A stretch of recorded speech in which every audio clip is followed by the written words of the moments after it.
Zinto zelizwe Litholi.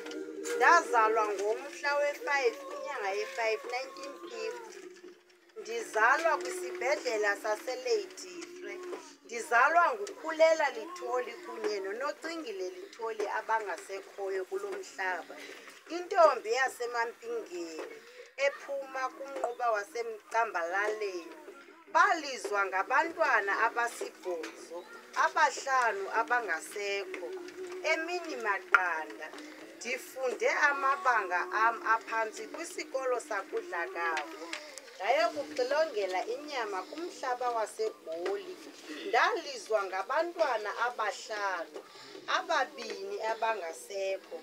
Ukutshona kwelanga. Ndiye ndasutywa kukufa ngomhla we-6 kwinyanga ye-9 2014.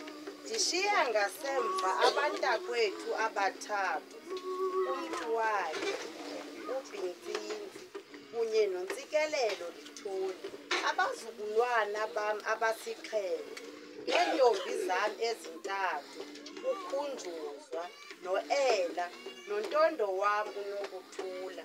Hamba kakuhle Sophitsho, Yemyem, Ngqolomsila, Zodwa Zintshaba, Vela Bambhetsele, sohlala sikukhumbula.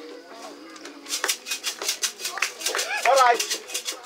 Mama sibulele kudadewethu ndithe kaloku sawusiphakamisa ngengoma.